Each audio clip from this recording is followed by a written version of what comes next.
میں میٹرک میں تھی تو میرے والد صاحب نے مجھے کہا تھا اگر تمہارے 700 سے اوپر نمبر نہ آئے اور تم نے کنیڈ میں داخلہ نہ لیا نا تو میں تمہاری شادی کر دوں گا. حالانکہ میں نے کبھی نہیں سوچا تھا کہ میں ٹیچر بننا ہے زندگی میں، بلکہ میں نے کچھ بھی نہیں بننا تھا. میں نے ایک بس آسان زندگی گزارنی تھی. میں نے BA کے بعد شادی کرنی تھی اور بس میں نے ہاؤس وائف بن کے رہنا تھا. یہ میرا خواب تھا. میری امی اس دن سے یہی کہتی ہیں کہ مجھے لگتا ہی نہیں کہ میری کوئی بیٹی بھی ہے، مجھے لگتا ہے میرے گھر میں 5 بیٹے ہی ہیں. تو شوق تو ہمیشہ ایسے ہی رہے ہیں. اور مجھے صرف PhD کر کے جو مجھے ایک اطمینان تھا، مجھے تھا کہ میں اپنے ابو کو یہ بتا سکوں کہ آج میں ڈاکٹر سویرا شامی ہوں. زندگی سوشل میڈیا نہیں ہے، زندگی ڈیجیٹل میڈیا نہیں ہے، زندگی اس سے کہیں زیادہ آگے کی چیز ہے. اپنی زندگی میں سنجیدہ ہوں اور جو بھی کام کریں اس کو سنجیدگی کے ساتھ کریں. اسکولنگ کہاں ہوئی؟ لاہور میں ہوئی. میں نے کرسچن ماڈل اسکول ہے فار گرلز، وہاں سے میٹرک کیا تھا.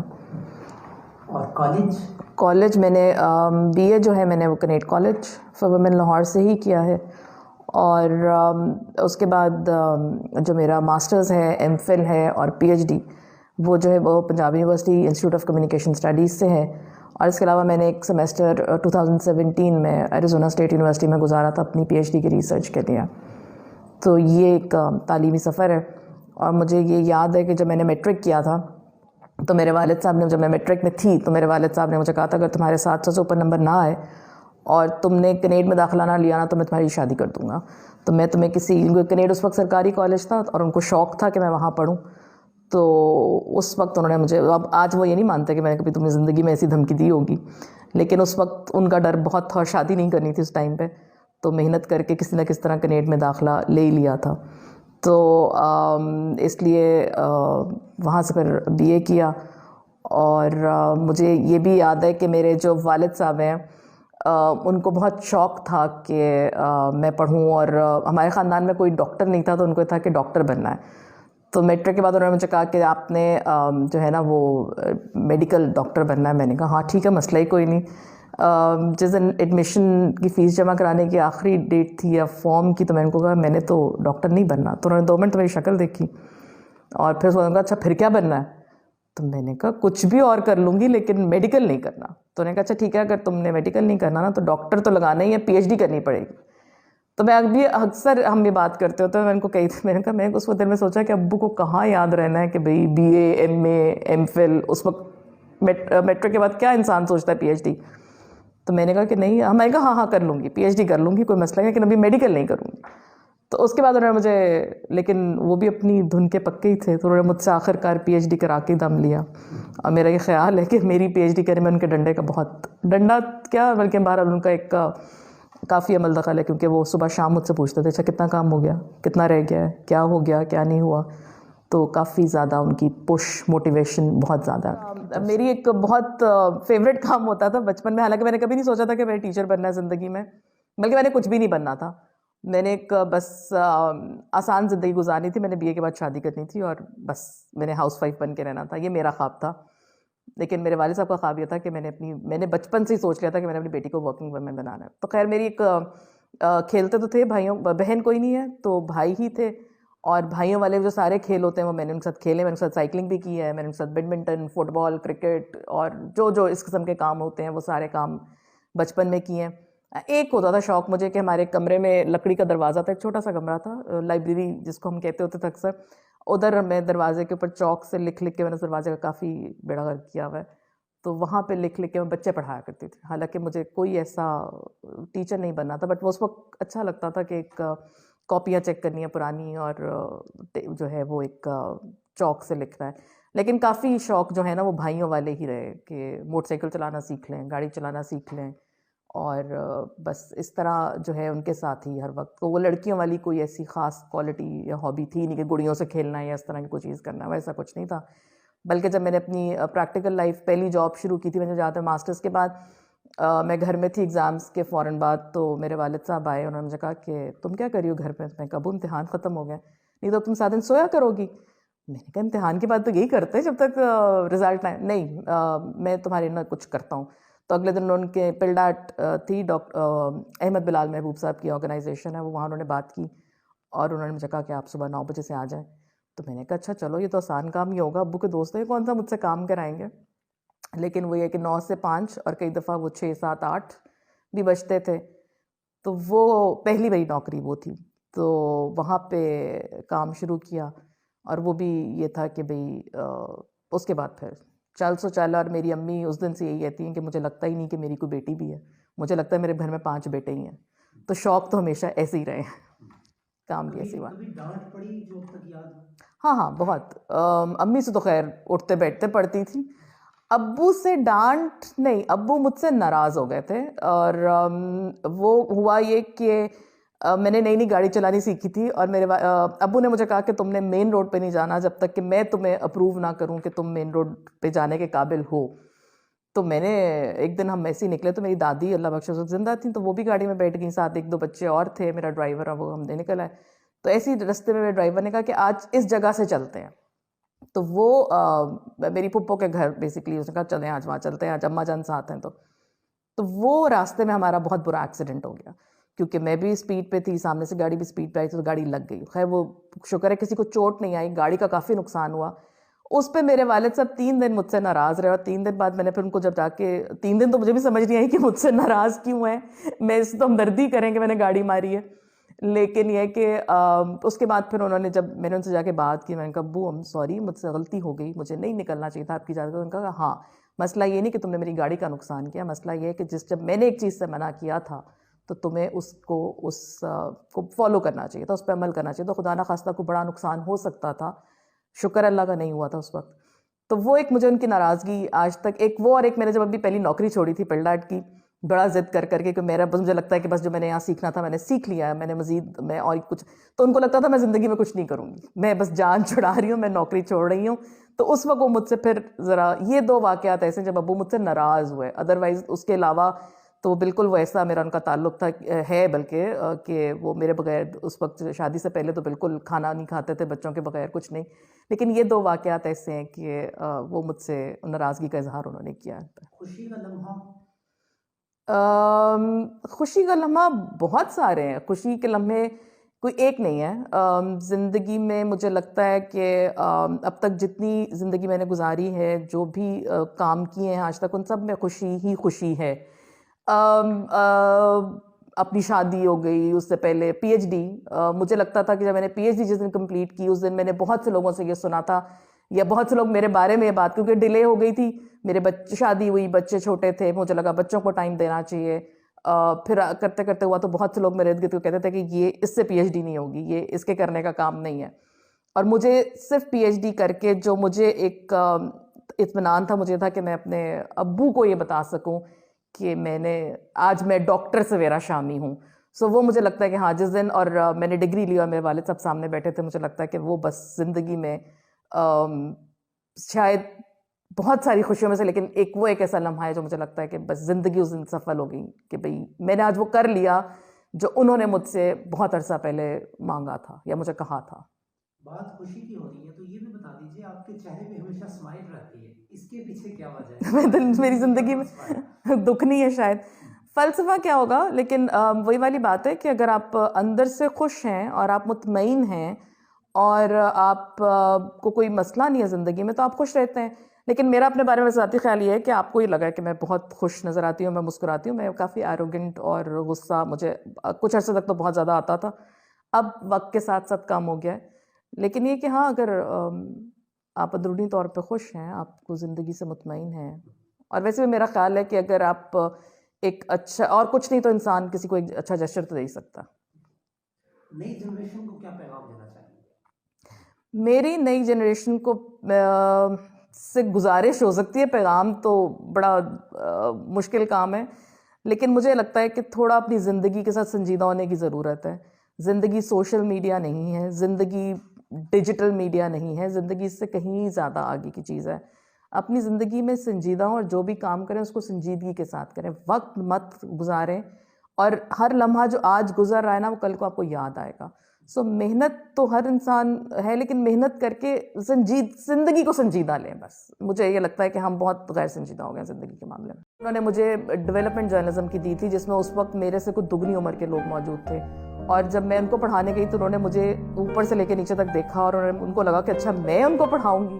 مجھے تو لگتا ہے کہ میں اگر آج اس مقام پر ہوں تو اپنے اساتذہ کی وجہ سے، ڈاکٹر شفیق جلندری، ڈاکٹر محیث الدین شیخ، ڈاکٹر مجاہد منصوری اور بہت سارے لوگ جو جب میں نے پریکٹیکلی یونیورسٹی کو جوائن کیا تو انہوں نے میری مدد کی. مجھے پنجاب یونیورسٹی آنے کے بعد مجھے یہ ذاتی طور پہ لگتا ہے کہ اپنے آپ کو منوانے میں مجھے بہت ٹائم لگ گیا، کیونکہ ایک بیک گراؤنڈ فیملی کا ایسا تھا، پھر والد صاحب کا نام ساتھ تھا، تو ہمیشہ لوگوں کو لگتا تھا کہ میری جو یہ جگہ یہ شاید میرے والد صاحب نے مجھے کوئی وراثت میں دے دی ہے. یہ مجھے لگتا ہے ہمارا ایک مائنڈ سیٹ ہے کہ بھئی اگر یہ مشہور انسان کا بچہ ہے یا ان کی بیٹی ہے تو اس کے اندر اپنی کوئی کوالٹی یا خاصیت نہیں ہوگی. فرق تو ہے تھیری اور پریکٹیکل چیزوں کا، لیکن بہت سی ایسی چیزیں ہیں جو پریکٹیکلی آپ تھیری ان کو نا ایک بیس دیتی ہے. مجھے اب یہ لگتا ہے کہ جو ہم کتابوں میں پڑھتے ہیں، جو ہم بکش نالج جس کو بولتے ہیں، اس کی امپلیمنٹیشن کافی ڈفرینٹ ہے جب آپ پریکٹیکل فیلڈ میں آتے ہیں. مجھے یاد ہے کہ جب میں نے اپنی پہلا دفتر جا کے جب میں بیٹھی تھی روزانہ پاکستان کے، اور میں نے جو پہلی ہیڈ لائن تھی وہ میرے والد صاحب نے مجھے سکھائی کہ بھئی ہیڈ لائن کیسے نکالی جاتی ہے. کنفیوژن اس لیے بھی شاید ہوتی ہے کیونکہ ہماری کتابوں میں لکھا ہے کہ جو صحافی ہوگا نا ایک فرشتہ ہوگا، وہ ایک اس کی شخصیت ایسی ہونی چاہیے، اس کے پاس نالج ہو. ڈیجیٹل میڈیا ایک ایسا پلیٹ فارم ہے کہ جس کے ایڈوانٹیجز ڈس ایڈوانٹیجز باقی سارے میڈیم سے کہیں زیادہ ہیں. جیسا کہ میم آپ نے بتایا کہ 15 سالوں سے آپ درس و تدریس کے شعبہ سے وابستہ ہیں، تو پنجاب یونیورسٹی جو ہے انسٹیٹیوٹ آف کمیونیکیشن اسٹڈیز، یہ طلبہ کو عملی صحافت سکھانے میں کس حد تک معاون ثابت ہوتا ہے؟ دیکھیں، بیسک تعلیم تو دیتا ہے نا. آپ کا کوئی بھی ادارہ ہوگا، کوئی بھی جگہ ہے جہاں آپ کسی بھی چیز کی تعلیم حاصل کرتے ہیں تو آپ کو بنیادی تعلیم تو ملتی ہے، آپ کو نو ہاؤ ملتی ہے، آپ کو پتہ چلتا ہے کہ کیا اس کا مقصد کیا ہے، کیوں کرنا چاہیے، کس طرح یہ آپ کی زندگیوں میں کارآمد ہو سکتا ہے. جیسے ڈاکٹر ہے، وہ MBBS پڑھتے ہیں، سارا کچھ ہوتا ہے، لیکن ان کی پریکٹیکل جو وہ سیکھتے ہیں، جتنا وہ ہاؤس جاب میں اور ان چیزوں میں جا کے سیکھتے ہیں، اتنا ان کو لگتا ہے کہ شاید ہم نے پچھلے اتنے سال کالج میں گزار کے نہیں سیکھا ہوگا. تو اس طرح یہ صحافت بھی ہے. عملی صحافت ظاہر ہے اسی وقت آپ کو سمجھ آتی ہے جب آپ عملی طور پہ اس میں قدم رکھتے ہیں. بہت سی چیزیں یہ میں اس لیے بھی کہہ سکتی ہوں کیونکہ بہت سی ایسی چیزیں جو ہم سنتے آئے تھے نا کہ پریکٹیکل میں اور تھیری میں فرق ہوتا ہے، تو جب خود سے کام پریکٹیکل شروع کیا، مطلب مجھے یاد ہے کہ جب میں نے اپنی پہلا دفتر جا کے جب میں بیٹھی تھی روزانہ پاکستان کے، اور میں نے جو پہلی ہیڈ لائن تھی وہ میرے والد صاحب نے مجھے سکھائی کہ بھئی ہیڈ لائن کیسے نکالی جاتی ہے، ایڈیٹنگ کیسے کی جاتی ہے پریکٹیکلی. تو اس وقت ہم نے سنا تھا کہ ہیڈ لائن نکلتی ہے اور ایڈیٹنگ ہوتی ہے، کبھی نکالنے کا موقع نہیں ملا تھا، تو وہ وہاں پہ آ کے سیکھا. تو ظاہر ہے جب آپ پھر اس طرح ڈیجیٹل میڈیا ہے، جتنا مجھے اب یہ لگتا ہے کہ جو ہم کتابوں میں پڑھتے ہیں، جو ہم بکش نالج جس کو بولتے ہیں، اس کی امپلیمنٹیشن کافی ڈفرینٹ ہے جب آپ پریکٹیکل فیلڈ میں آتے ہیں. تو ظاہر ہے کہ پریکٹیکل کا اور اس کا ڈفرینس تو ہوتا ہے. ہم کوشش کرتے ہیں کہ انسٹیٹیوٹ آف کمیونیکیشن اسٹڈیز میں جتنی بیسک نالج یا جتنا ہم بتا سکیں اپنے طلباء کو کہ بھئی یہ ہے اور اس کی پریکٹیکلی یہ اس طرح ہوگا، جیسے ٹی وی ہے، ریڈیو ہے، وہاں پہ ان کو تربیت بھی دی جاتی ہے. لیکن ظاہر ہے ایک فرق بہرحال رہتا ہے. میم، پریکٹیکل جرنلزم میں ڈیجیٹلائزیشن ہو گئی ہے، جب آپ خود بھی لمحہ نیوز کے نام سے ایک چینل چلا رہی ہیں، تو میرا سوال آپ سے یہ ہے کہ طلبہ کو اس ڈیجیٹل میڈیا کے لیے کیسے تیار کیا جا سکتا ہے؟ دیکھو، طلباء کو تیار کرنے کے لیے ظاہر ہے کہ اس کو پڑھانا ضروری ہے آپ کو. اور ابھی ہمارا مسئلہ اس وقت یہ ہے کہ ہمارے یہاں میں کہوں کہ کوئی ڈیجیٹل میڈیا ایکسپرٹ ہے تو ابھی تک مجھے کوئی ایسا نظر نہیں آتا. ہم سارے ٹرائل اینڈ ایرر کی بیسس پہ سیکھ رہے ہیں، ہم غلطیاں کرتے ہیں، پھر ہم اس کو ٹھیک کرتے ہیں، پھر ہم کہیں سے کچھ پڑھتے ہیں، پھر ہم کچھ دیکھتے ہیں، پھر ہم اس کو امپلیمنٹ کرنے کی کوشش کرتے ہیں. تو مجھے آج سے کوئی 2-3-4 سال پہلے لگتا تھا کہ بہت زیادہ ضروری ہے ہمارے ڈپارٹمنٹ میں جو ہے وہ سوشل میڈیا، ڈیجیٹل میڈیا پڑھایا جائے، جس کے بعد وہ سیکوینس ایک شروع کیا گیا اسپیشلائزیشن ڈیجیٹل میڈیا کی. لیکن ابھی بھی ظاہر ہے بہت سارا کام جو ہے وہ ہونا باقی ہے. لیکن طریقہ اس کا یہی ہے کہ جو آپ بیسک نالج آپ ان کو دے سکیں، جو ان کو بتائیں، اس کے بعد اس کو وہ اپنی عملی زندگی میں جو ہے وہ امپلیمنٹ کریں. لیکن مجھے لگتا ہے کہ بہرحال یونیورسٹیوں کا بہت بڑا رول ہو سکتا ہے آپ کا بچوں کو ڈیجیٹل میڈیا کے بارے میں، کیونکہ ڈیجیٹل میڈیا ایک ایسا پلیٹ فارم ہے کہ جس کے ایڈوانٹیجز ڈس ایڈوانٹیجز باقی سارے میڈیم سے کہیں زیادہ ہیں. یہ میرا ذاتی ایک اوپینین ہے، کیونکہ ابھی تک لوگ اس کو بہت جو ہے نا جب استعمال کرتے ہیں تو وہ کسی قسم کے ایتھکس کا، کسی قسم کے مورل کا کسی کوئی حد نہیں ہے اس چیز کی, کوئی لمیٹیشن نہیں ہے کہ بھئی ہم نے اس کو کس طرح استعمال کرنا ہے, کس طرح. تو اب تک لوگوں کو یہ پتہ ہے کہ بھی یہ فن ہے, یہ آپ مذاق اڑانے کے لیے استعمال کریں گے, آپ لوگوں کو کرٹیسائز کرنے کے لیے استعمال کریں گے.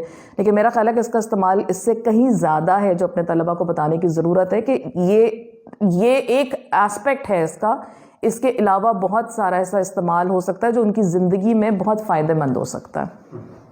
میم جرنلزم میں جو نصاب پڑھا جاتا ہے یونیورسٹیز میں, کالجز میں پڑھایا جاتا ہے, تو جب وہ لڑکا اسٹوڈنٹ یا وہ لڑکی جب عملی صحافت میں جاتی ہے تو وہاں پہ بالکل اس کو مختلف چیزیں دیکھنے کو ملتی ہیں, اور وہ اکثر بچے اس وجہ سے کنفیوز بھی ہو جاتے ہیں. اس فرق کے بارے میں آپ کیا کہیں گے؟ میں نے جیسے آپ سے پہلے بھی کہا نا کہ فرق تو ہے تھیری اور پریکٹیکل چیزوں کا, لیکن بہت سی ایسی چیزیں ہیں جو پریکٹیکلی آپ تھیری ان کو نا ایک بیس دیتی ہے کہ بھئی ہم نے یہ پڑھا, آپ ریلیٹ کر سکتے ہو, آپ سوسائٹی کے ایشوز ہیں آپ ان کو ریلیٹ کر سکتے ہو کہ ہم نے یہ پڑھے تھے, یہ اس طرح سے تھے, اس کا مطلب یہ ہے. اب ایک عام آدمی جب کوئی میڈیا کا میسج دیکھے گا تو اس کو اس کا شاید ہڈن میننگ سمجھ نہ آتا ہو, یا اس کا زو مانی جو مطلب ہے وہ سمجھ نہ آتا ہو. لیکن اگر ایک میڈیا کا اسٹوڈنٹ جس نے وہ ماسٹرز میں پڑھا ہے یا بی ایس میں پڑھا ہے, اس کو سمجھنے کا طریقہ اس کا فرق ہونا چاہیے. تو بیسیکلی اگر آپ یہ کہیں کہ بالکل اس طالب علم تیار ہو کے بالکل ایک پروڈکٹ بن کے مارکیٹ میں آئے گا, تو وہ تو کسی پروفیشن میں اتنا زیادہ پاسبل نہیں ہوتا. آپ کو بہرحال ایک پروسیس سے گزرنا پڑتا ہے, آپ کو دیکھنا پڑتا ہے چیزوں کو کہ کس طرح جو ہے وہ چیزیں امپلیمنٹ ہوں گی. یہ تھیری اور پریکٹس کا ڈفرینس میرا خیال ہے ہر جگہ موجود رہتا ہے, لیکن مسئلہ ہے کہ آپ وہ تھیریٹیکل جو چیزیں لے کر آ رہے ہیں اس کو آپ کس طرح ان میں امپلیمنٹ کرتے ہیں. کنفیوژن اس لیے بھی شاید ہوتی ہے کیونکہ ہماری کتابوں میں لکھا ہے کہ جو صحافی ہوگا نا ایک فرشتہ ہوگا, وہ ایک اس کی شخصیت ایسی ہونی چاہیے, اس کے پاس نالج ہونی چاہیے, اس کے پاس. اب ایسے جو ہے نا ذرا کم حالات آپ کو مارکیٹ میں نظر آتے ہیں. سو بیسکلی جو چیز آپ کو تھیری سے فائدہ دیتی ہے آپ اس کو لیں, اپنی پریکٹیکل جو آپ کام کر رہے ہیں اس میں اس کو امپلیمنٹ کریں اور اس سے فائدہ اٹھائیں, تو کنفیوژن کے چانسز میرا خیال ہے کم رہ جاتے ہیں. پھر اتنے عرصے سے میم پڑھا رہی ہیں آپ, ہر سال نہ جانے کون کون سے علاقوں سے اسٹوڈنٹس آتے ہیں, کس قسم کے طلباء کو پڑھاتے ہوئے مشکل پیش آئی آپ کو؟ کوئی ایسا کوئی وہ نہیں ہے کہ مطلب کس طرح کے طلباء کو, اب تو اتنا تجربہ ہو گیا ہوا ہے کہ اب ہر طرح کے لوگوں کو ہینڈل کر لیتے ہیں. ظاہر ہے جو ذرا مجھے کبھی سوال جواب سے مسئلہ نہیں ہوا, میں اپنے ہمیشہ اسٹوڈنٹس کو کلاس میں یہ, اور شاید گواہ بھی ہوں گے میرے جو اسٹوڈنٹس ہیں اس چیز کے, کہ ہمیشہ میں ان کو ہمیشہ فریڈم دی ہے کہ بھئی تم لوگ جتنے وہ سوال پوچھنے میں آزاد ہوتے ہیں. لیکن جب سوال زومانی ہو جائیں, سوال جو ہیں وہ آپ کو پرسنلی ہٹ کرنے لگ جائیں, تو مشکل ضرور ہوتی ہے. اور دوسرا مجھے یاد ہے کہ جب میں نے پنجاب یونیورسٹی نئی جوائن کیا تھا, جب میں نے جب پہلی کلاس پڑھائی تھی, وہ مجھے ڈاکٹر مغیث الدین شیخ اللہ بخشن کو, انہوں نے مجھے ڈیولپمنٹ جرنلزم کی دی تھی, جس میں اس وقت میرے سے کچھ دگنی عمر کے لوگ موجود تھے. اور جب میں ان کو پڑھانے گئی تو انہوں نے مجھے اوپر سے لے کے نیچے تک دیکھا, اور ان کو لگا کہ اچھا میں ان کو پڑھاؤں گی. تو وہ مجھے لگتا ہے ایک ہی دفعہ ہوا میرے ساتھ اس وقت کے, وہ ان کو زیادہ مشکل پیش آئی میرا خیال ہے میرے سے پڑھنے میں, کیونکہ عمر کا فیکٹر جو تھا وہ موجود تھا. لیکن کبھی ایسا نہیں ہوا کہ میں کہوں کہ یہ بس, ہاں اگر کبھی مجھے فیل ہو جائے کہ کلاس میں کوئی زیادہ مسئلہ ہے یا کچھ ہے تو ہینڈل ہو جاتا ہے. یہ نہیں کہوں گی کہ بہت مشکل نہیں. سینئر اساتذہ جو یونیورسٹی میں تھے انہوں نے کتنی ہیلپ کیا؟ بہت زیادہ. مجھے تو لگتا ہے کہ میں اگر آج اس مقام پر ہوں تو اپنے اساتذہ کی وجہ سے, ڈاکٹر شفیق جلندری, ڈاکٹر مغیث الدین شیخ, ڈاکٹر مجاہد منصوری, اور بہت سارے لوگ جو جب میں نے پریکٹیکلی یونیورسٹی کو جوائن کیا تو انہوں نے میری مدد کی اور قدم قدم پہ رہنمائی کی. ڈاکٹر مغیث الدین شیخ صاحب نے مجھے کہتے ہیں جیسے انگلی پکڑ کے چلایا ہوگا اس زمانے میں. تو میں تو یہ کہوں گی کہ بھئی جتنے آپ کے سینئر لوگ ہوتے ہیں وہ آپ کو ویلکم کرتے ہیں, آپ کو بتاتے ہیں, سکھاتے ہیں. بلکہ جو ایک تقریباً 2 سال کا ٹائم ہے جو ڈاکٹر مغیث کے ساتھ میں نے گزارا تھا اس انسٹیٹیوٹ میں, تو مجھے لگتا ہے کہ میں نے اس زمانے میں بہت سیکھا تھا. پنجاب یونیورسٹی کا کوئی بیڈ ایکسپیرینس بتائیں, 15 سالوں سے تو آپ کوئی ایک کو تو بتاؤ, اس لیے چھوڑو. ظاہر ہے جہاں آپ کام کرتے ہیں وہاں آپ کو اچھا ایکسپیرینس بھی ہوتا ہے, آپ کو برا ایکسپیرینس بھی ہوتا ہے, آپ کو لوگ کرٹیسائز بھی کرتے ہیں, لوگ آپ کو پسند بھی کرتے ہیں, آپ کے ساتھ آپ کے دوست بھی ہوتے ہیں, دشمن تو نہیں کہوں گی لیکن ہاں آپ سے ذرا نالا بھی رہتے ہیں لوگ. تو ایسے واقعات تو بہت سارے ہوتے ہیں. لیکن ہاں مجھے پنجاب یونیورسٹی آنے کے بعد مجھے یہ ذاتی طور پہ لگتا ہے کہ اپنے آپ کو منوانے میں مجھے بہت ٹائم لگ گیا, کیونکہ ایک بیک گراؤنڈ فیملی کا ایسا تھا، پھر والد صاحب کا نام ساتھ تھا، تو ہمیشہ لوگوں کو یہ لگتا تھا کہ میری جو یہ جگہ ہے یہ شاید میرے والد صاحب نے مجھے کوئی وراثت میں دے دی ہے، یا کسی نے مجھے طرز کھا کے رکھ لیا اس لیے کیونکہ میں ان کی بیٹی ہوں. تو یہ میرے لیے سب سے بڑا چیلنجنگ جو میرے لیے رہا ہے وہ یہی رہا ہے کہ مطلب اپنے آپ کو ثابت کرنے میں شاید، یا اپنی سکلز کو منوانے میں. کیونکہ مجھے اب تک یہ فیل ہوتا ہے کہ اگر عام لوگ ہیں جیسے جن کے کوئی آپ فیمس لوگوں کے بچے نہیں ہوتے یا جن کو لوگ جانتے نہیں ہیں، وہ اگر 100% میں اپنے آپ کو منوا سکتے ہیں تو ہمیں 200% دے کے منوانا پڑتا ہے. میں جیسے آپ نے رویوں کی بات کی کہ فیمس لوگوں کے بچے جب یعنی کہ کسی پوسٹ پہ لگتے ہیں تو ان پہ پہلا الزام اور شک یہی ہوتا ہے کہ وہ اپنے ہی والدین یا فیملی کی وجہ سے ہوا ہے. تو اس کے بارے میں یہ بتائیے گا کہ یہ سوسائٹی میں اس قسم کا رویہ کیوں پایا جاتا ہے؟ رویہ مجھے لگتا ہے ہمارا ایک مائنڈ سیٹ ہے کہ بھئی اگر یہ مشہور انسان کا بچہ ہے یا ان کی بیٹی ہے تو اس کے اندر اپنی کوئی کوالٹی یا خاصیت نہیں ہوگی. حالانکہ مجھے یہ لگتا ہے، اور ہوتا ہے لوگ ہو سکتا ہے اس کو یوز بھی کرتے ہوں، میں یہ نہیں کہہ رہی کہ ہم سارے فرشتے ہوتے ہیں یا سارے بہت اچھی طرح اس کو کرتے ہوں گے، لیکن کم از کم آپ جب کسی کے بارے میں گفتگو کریں تو آپ یہ تو دماغ میں رکھیں نا کہ وہ کس فیملی بیک گراؤنڈ سے آ رہا ہے. تو اگر مطلب جیسے میرے والد صاحب ہیں، ان کی جو علم ہے، جو ان کی فہم و فراست ہے وہ دنیا کو پتہ ہے، تو ان کے بچے میں کوئی نہ کوئی کوالٹی تو کہیں نہ کہیں موجود ہوگی نا، ان کی کوئی نہ کوئی. تو کم از کم پہلے جانچ لیں، اس کے بعد اپنی رائے قائم کریں. تو ہو سکتا ہے، اور ہوتا نہیں ہمارے سوسائٹی میں چونکہ میرٹ وائلیٹ ہوتا ہے بہت سی جگہوں پہ، سو لوگوں کو، اور ہمارے ایک جنرل اوپینین یہی ہے کہ جی عام آدمی کی سنی نہیں جاتی ہے، یا جو بس جو لوگ لگے ہوئے آتے ہیں وہ ان کے آگے اس طرح ہی ان کے بچوں کو بھی اپرچونیٹیز ملتی ہیں. ایسا کہیں ہو سکتا ہے لیکن ہر کیس میں ایسا ممکن نہیں ہے. میمز یہ کہ اچھی چیز ہے، ٹک ٹاک بھی ٹھیک ہے. مسئلہ وہی ہے جو میں نے پہلے کہا کہ استعمال کا طریقہ. ٹک ٹاک کے بارے میں مجھے آج تک سمجھ ہی نہیں آئی کہ لوگ بناتے کیوں ہیں. مجھے لگتا ہے کہ شاعری کے ساتھ بھی وہی سب کچھ ہو رہا ہے جو باقی آپ کے ادب کے ساتھ ہو رہا ہے، لیکن جس نے پڑھنا ہے نا اس نے پڑھنا ہے، اور جس کو یہ پتا ہے کہ اس کا جو ہے سروائیول کتاب کے بغیر نہیں ہے تو وہ نہیں ہے. میں نے زندگی میں سیکھا کہ شارٹ کٹ کچھ نہیں ہوتا. اگر آپ نے کسی منزل تک پہنچنا ہے تو اس منزل کا پورا راستہ ہی آپ کو لینا ہے. جب آپ کو آسانی سے کوئی چیز ملتی ہے نا اس میں، اور جو آپ نے محنت کر کے اسٹرگل کر کے حاصل کیا، اس میں فرق ہوتا ہے. میں نے تو زندگی خود پہلی دفعہ ایسی لائبریری دیکھی تھی کہ جہاں پہ کیفیٹیریا بھی اندر ہے، اور اس میں 3 انہوں نے جگہ بنائی ہوئی ہیں کہ جی یہاں بیٹھیں آپ گپے ماریں اور پڑھیں، یہاں بیٹھتے ہیں تو آپ ذرا کم گپے ماریں، اور یہاں آپ نے اگر بیٹھ کے بات مطلب یہاں بیٹھنا ہے تو یہاں آپ بات چیت نہیں کر سکتے. تو مجھے لگتا ہے کہ یہ گھر سے چیزیں جو ہے نا معاشرے تک جو پہنچ رہی ہیں. میمز اور ٹک ٹاک جیسی ایپس کے بارے میں کیا کہیں گے آپ؟ کیا کہوں میں اس کے بارے میں، کوئی کیا کہہ سکتا ہے. میمز یہ کہ اچھی چیز ہے، ٹک ٹاک بھی ٹھیک ہے. مسئلہ وہی ہے جو میں نے پہلے کہا کہ استعمال کا طریقہ، کہ میمز کو اب اگر ہم ڈسٹرکٹیو اس میں یوز کریں گے، بہتر اب آپ یہ کہیں گے کہ میمز کا تو مقصد ہی مذاق اڑانا ہے، لیکن اگر آپ میں سے میمز کی بیسک اس پہ جاؤ، مقصد پہ، اس پہ تو مذاق اڑانا نہیں تھا.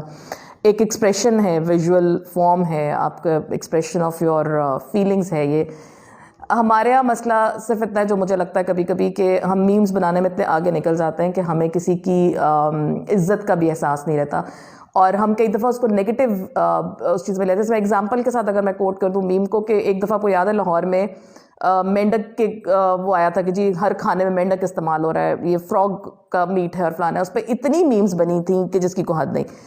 ایسی میمز کا مقصد، اس کے بعد کیا ہوا کہ وہ چونکہ وائرل بھی ہوئیں، دنیا جہان میں گئیں، تو لوگوں کے آپ جس نے میم بنائی اس نے تو مذاق کے طور پہ بنائی، جو بعد میں غلط بھی ثابت ہوئی نا خبر کہ ایسی کوئی چیز نہیں تھی، یہ فیک تھا سارا کچھ.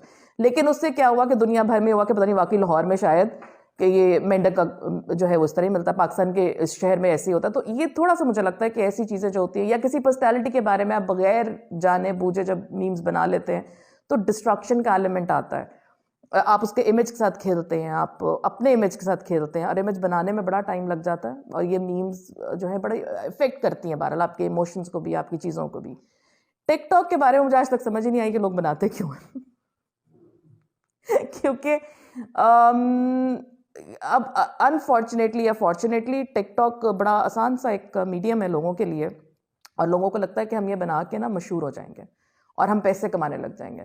جیسے میں نے اپنے گھر میں جو میرے ہیلپر ہیں گھر میں، ہم جب گھر، کیونکہ ہم صبح کام کرتے تو ہم گھر سے نکل آتے تھے، تو پتہ چلا اس کے ٹک ٹاک اکاؤنٹ میرے بیٹے نے کہیں سے ہیک کیا، تو پتہ لگا کہ وہ سارا دن میرے گھر کے اندر بیٹھ کے ٹک ٹاک بناتا ہے، اور اس کا خیال یہ تھا کہ میں امیر ہو جاؤں گا. تو مطلب یہ والی جو مینٹالٹی ہے، بہرحال یہ کسی نہ کسی طرح اتنی وہ نہیں ہے, ہمارے لیے فائدہ مند نہیں ہے. اور دوسرا دنیا جہان میں بھی یہ بحث چھڑ رہی ہے کہ جو پہلے ایک زمانے میں آپ کے سوشل انفلوئنسرز جو تھے یا سوشل جو آپ کا کلچر بناتے تھے وہ لوگ تھے جو بہت پڑھے لکھے اور انٹلیکچوئل ہوتے تھے. اب آپ انفلوئنسرز کی بات کرتے ہیں, اب آپ کا جو ہے سوشل آپ کی جو چیزیں ہیں وہ یہ لوگ ڈیفائن کر رہے ہیں, مورلز ویلیوز لوگ ان سے سیکھ رہے ہیں, تو ظاہر ہے فرق تو پڑے گا. آ رہا ہے, لوگ آ رہے ہیں ٹک ٹاک سے, لیکن مسئلہ وہی ہے کہ جب آپ کو آسانی سے کوئی چیز ملتی ہے نا اس میں, اور جو آپ نے ایک محنت کر کے اسٹرگل کر کے حاصل کی اس میں فرق ہوتا ہے.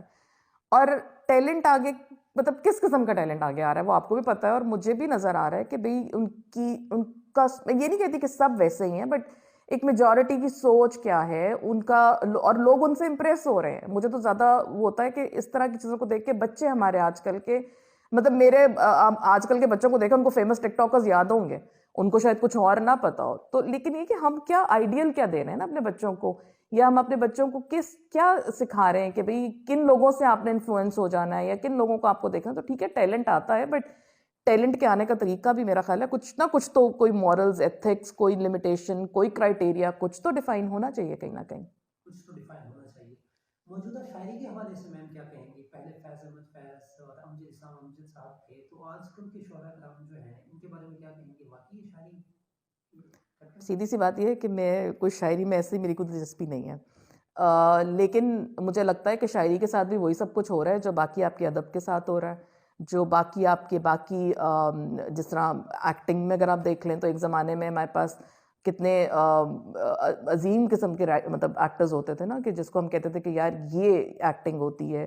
اور اب آپ ایکٹرز کو دیکھ لیں, پھر اس طرح ہی آپ رائٹرز کو دیکھیں. ہم ڈرامے دیکھتے تھے, اشفاق احمد, بانو قدسیہ, ان کو دیکھ دیکھ کے بڑے ہوئے. اب ڈرامے جو ہیں وہ ایک ہی چیز پہ فوکس کر رہے ہیں, وہ سارا کچھ ہے. تو شاعری بھی ظاہر ہے جو فیض احمد فیض ہیں یا جو علامہ اقبال, شعیب بن عزیز, یا ان کی جو لیول کی شاعری تھی کہیں نہ کہیں تو اب بھی ہے, لیکن جس طرح باقی ساری چیزیں اپنی ڈگر پہ چل رہی ہیں تو شاعری بھی چل رہی ہے. کاغذ کی یہ مہک یہ نشاد اٹھنے کو ہے, یہ آخری صدی ہے کتابوں سے عشق کی. آپ کیا سمجھتی ہیں میم, یہ شعر اسی صدی کے لیے بنا ہے؟ میں نہیں مانتی. میں اس لیے نہیں مانتی کہ کتاب کی شکل بدل سکتی ہے. مطلب آپ کہیں جی ای بک پڑھتے ہیں لوگ, اب آپ کو الیکٹرانکلی کتاب اویلیبل ہے, آپ وہ پڑھ لیں. آپ کو کاغذ والی کتاب شاید لوگ نہ ہاتھوں میں نظر آئیں, لیکن جس نے پڑھنا ہے نا اس نے پڑھنا ہے. اور جس کو یہ پتہ ہے کہ اس کا جو ہے سروائیول کتاب کے بغیر نہیں ہے تو وہ نہیں ہے.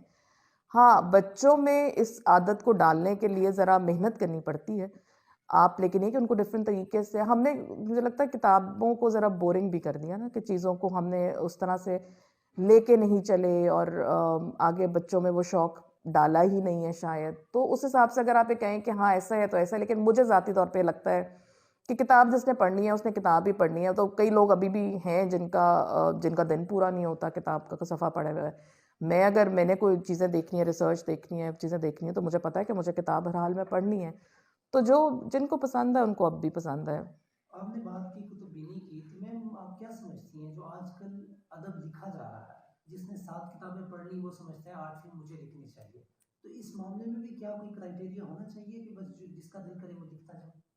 ویسے تو جس کا دل کرے وہ لکھ سکتا ہے, لکھتا کیا ہے وہ ایک بات ہے نا سوچنے کی کہ بھئی کس نے کتنا پڑھ کے لکھا, کس نے کتنا ادیبوں کو, شاعروں کو یا دانشوروں کو دیکھا اور پھر لکھنا شروع کر دیا, کس نے جو ہے بس اپنے آپ کو عقل کل سمجھ کے لکھنا شروع کیا. تو ظاہر تربیت اور تعلیم, علم ہر چیز کے لیے ضروری ہے, تو وہ لکھنے کے لیے بھی ہے. میم آپ نے جیسے اپنے کیریئر کے بارے میں بتایا, آپ نے کافی محنت کی اپنی لائف سے, کتابیں پڑھتی تھیں اور اسٹرگل کی, پی ایچ ڈی بھی ریسنٹلی آپ نے مکمل کی ہے. تو آج کل کے جو نوجوان ہیں یہ محنت سے جیت چرا رہے ہیں, تو اس کی کیا وجہ ہے, اس کے پیچھے کس چیز کو آپ دیکھتے ہیں؟ مجھے لگتا ہے کہ ہمارے جو لوگ ہیں نا اب ان کو لگتا ہے شارٹ کٹس ہیں بہت زندگی میں, اور میں نے زندگی میں سیکھا کہ شارٹ کٹ کچھ نہیں ہوتا. اگر آپ نے کسی منزل تک پہنچنا ہے تو اس منزل کا پورا راستہ ہی آپ کو لینا ہے. اس میں آپ ادھر ادھر جائیں گے نا تو آپ گھومیں گے زیادہ, منزل تک نہیں پہنچیں گے. سو ہمارے یہاں انفارچونیٹلی ہمارا جو نوجوان ہے نا آج کا, اس کا دل یہ کرتا ہے کہ بس مجھے کچھ کرنا نہ پڑے اور مجھے سب کچھ مل جائے. تو یہ تو بڑی ناممکن سی بات ہے. تو اسی لیے مجھے لگتا ہے کہ اور کچھ ہمیں نا ذرا یہ جیسے آپ کہہ رہے ہیں ٹک ٹاک ہو گیا یا یہ ٹیکنالوجی, اور اس نے شاید نوجوانوں کو بتایا کہ بڑا آسان ہے زندگی میں کامیاب ہونا, کچھ بھی اچیو کر لینا, آگے چلنا. تو یہ اتنا آسان ہے نہیں جتنا ہم سمجھتے ہیں. تو پھر جب ہم اس میں آتے ہیں تو ہمیں پتہ چلتا ہے کہ کیا کرنا ہے کیا. دوسرا مجھے لگتا ہے کہ زندگی میں آپ کا نا گول بڑا امپورٹنٹ ہے. آپ اگر آپ کا گول ایسا ہے کہ جس کے لیے آپ کو محنت کر کے وہاں تک پہنچنا ہے تو آبویسلی پھر محنت تو کرنی ہے. کیا میم پاکستانی نوجوان صرف شارٹ کٹس کی تلاش میں ہے یا باقی دنیا میں بھی یہی صورتحال ہے؟ مجھے ویسے نا پاکستانی نوجوان زیادہ اس پہ لگتے ہیں کیونکہ ہمارے یہاں تھوڑی ذرا صبر تحمل کی بھی کمی ہے. ہمیں نتائج بھی جلدی چاہیے ہوتے ہیں. جیسے میں آپ کو بتایا تھا کہ میں نے اپنا ایک سیمسٹر ایریزونا اسٹیٹ یونیورسٹی میں کیا تھا, تو وہاں پہ جہاں ہم رہ رہے تھے وہاں پہ سارے ہر طرف ظاہر ہے وہ اسٹوڈنٹس تھے, اور میں نے ان کے اندر جو کلچر دیکھا جو مجھے یہاں پہ نہیں نظر آتا. شاید اس میں ہمارا بھی قصور ہوگا, میں یہ نہیں کہتی کہ سارا بچوں کا ہی قصور ہوگا, کہ وہاں پہ مطلب بچے بچیاں اگر بس میں بیٹھے ہیں تو بھی پڑھ رہے ہیں, ان کے لیپ ٹاپس ان کے ہاتھ میں ہیں, وہ کوئی کتاب پڑھ رہے ہیں, وہ کچھ کر رہے ہیں, وہ لائبریری میں بیٹھے ہیں تو وہ پڑھ رہے ہیں. اور مجھے وہاں کی لائبریری کا ماحول اس لیے اچھا لگا کہ وہاں ہمارے یہاں تو لائبریری جو ہے نا وہ ایک وہ ہوتی ہے جس کو کیا کہنا چاہیے, جہاں پہ بس خاموشی ہونی چاہیے, اور ایک ایسی جگہ کو ہم لائبریری کہتے ہیں جہاں پہ آواز نہیں آنی چاہیے, پن ڈراپ سائلنس ہونا چاہیے, لوگوں کو بولنا چاہیے. میں نے وہاں لائبریری, میں نے تو زندگی خود پہلی دفعہ ایسی لائبریری دیکھی تھی کہ جہاں پہ کیفیٹیریا بھی اندر ہے, اور اس میں 3 انہوں نے جگہ بنائی ہوئی ہیں کہ جی یہاں بیٹھیں آپ گپے ماریں اور پڑھیں, یہاں بیٹھتے ہیں تو آپ ذرا کم گپے ماریں, اور یہاں آپ نے اگر بیٹھ کے بات مطلب یہاں بیٹھنا ہے تو یہاں آپ بات چیت نہیں کر سکتے. سو اس سے بچوں کے اندر ڈسکشن اور چیزوں کا ایک وہ چیزیں ہوتی, تو وہ پہ مجھے لگتا ہے کہ ایک ایٹماسفیئر کا فرق بھی ہے, چیزوں کا فرق ہے, پھر اپرچونیٹیز کا فرق آ جاتا ہے. تو مشکل کمپیریزن ہے, بٹ شاید ہمیں ذرا جلدی ہے ہر کام کی. جیسے آپ نے بات کی معاشرتی نظام کی بہتری کیسے ممکن ہے, ہمارے نظام کیوں زوال کی جنگ گامزن ہے؟ اس کے اندر ہمارا معاشرتی نظام اس لیے مجھے یہ میری ذاتی رائے کے مطابق ہمارے یہاں تعلیم اور تربیت کی شدید کمی ہو چکی ہوئی ہے. ہم تربیت نہیں کرنا چاہتے, یا ہم جو تربیت کر رہے ہیں وہ تنزلی کا باعث بن رہی ہے. اور اس کے اندر پھر وہی بات آ جاتی ہے کہ بہت سارے عوامل جو ہیں نا وہ شامل ہیں. ڈیجیٹائزیشن بھی ہے, ہم میں ماڈرنائزیشن بھی ہے, ایک عجیب ہم بھیڑ چال میں جو ہے نا وہ بھی شروع ہو چکی ہوئی ہے. ہم نے اپنے بڑے مختلف سٹینڈرڈ بنا لیے ہیں, اب شرافت کی بجائے سٹینڈرڈ اور ہو گئے ہیں, پیسے کی ریس, دکھاوا, یہ چیزیں بہت ہیں. تو پھر جب آپ یہاں تک پہنچنے کے لیے پھر آپ کے ظاہر ہے راستے بھی فرق ہو چکے ہیں. تو مجھے لگتا ہے کہ یہ گھر سے چیزیں جو ہے نا معاشرے تک جو پہنچ رہی ہیں وہ صحیح نہیں ہے. وہ مجھے میں آج کہیں بیٹھ کے کوئی بات کرتی ہوں, یا میں اس مقام تک ہوں, یا میں نے اچیو کیا زندگی میں, تو مجھے لگتا ہے کہ میرے اپنے گھر کے مورلز بہت اسٹرانگ تھے, جو آج تک ہماری گھٹی میں پڑے ہوئے ہیں کہ ہمیں پتہ ہے کہ ہم نے یہ کام کرنا اور یہ نہیں کرنا. تو آج کل ان مورلز کی اور ان چیزوں کی کمی ہے, تو گھر میں جو تربیت کا ایلیمنٹ ہے نا وہ کافی کم ہو چکا ہے.